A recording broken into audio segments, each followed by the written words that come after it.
যারা কষ্ট করতেছেন, সাংগঠনিক সফর করতেছেন, প্রত্যেককে আমি আমার রাঙ্গুনি উপজেলা ছাত্রদলের পক্ষ থেকে শুভেচ্ছা জানাচ্ছি।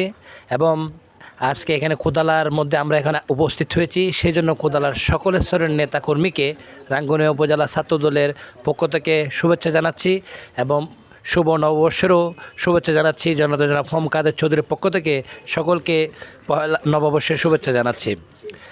আপনারা জানেন, দীর্ঘ 17 বছর স্বৈরাচারী হাসিনার আমলে এই কোদালাবাসী ছাত্রদল যুবদল অত্যন্ত পরিশ্রম করেছে, অনেক ত্যাগ তিতিক্ষা স্বীকার করেও কখনো বাংলাদেশ জাতীয়তাবাদী দলকে 1 মিনিটের জন্য ছেড়ে যায়নি। এই রাঙ্গুনিয়া উপজেলা ছাত্রদলের পক্ষ থেকে কোদালা ইউনিয়ন ছাত্রদলের আমরা কমিটি দিয়েছিলাম। তারা সাংগঠনিকভাবে অনেক শক্তিশালী ছিল, কিন্তু এখানে আওয়ামী লীগ, যুবলীগ, ছাত্রলীগ তাদের উপর স্ট্রিম রুলার চালালেও তারা কখনো পিছু হটে নাই। সেই সুবাদে আজকে হাসিনা মুক্ত আমরা বাংলাদেশ পেয়েছি।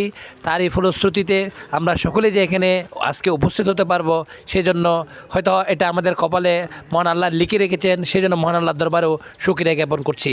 তাই আগামী যেই সুন্দর বাংলাদেশ বিনির্মাণ করতে হলে বাংলাদেশের সকল যুবক ছাত্র সমাজ থেকে শুরু করে সকলের ঐক্যবদ্ধ একটি বাংলাদেশ গড়ার প্রয়োজন। সেই ঐক্যবদ্ধ বাংলাদেশে ছাত্র যুবক সকলেরই সহযোগিতা, সকলেরই কন্ট্রিবিউশন থাকবে।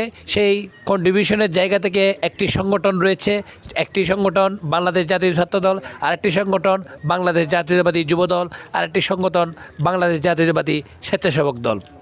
এখানে প্রত্যেক নেতাকর্মী যে যেই স্তরে কাজ করে দেশের জন্য কল্যাণ করতে পারবেন, এই সংগঠনগুলোর মাধ্যমে আপনারা দেশের আত্মমানবতার সেবায় এগিয়ে যেতে পারবেন।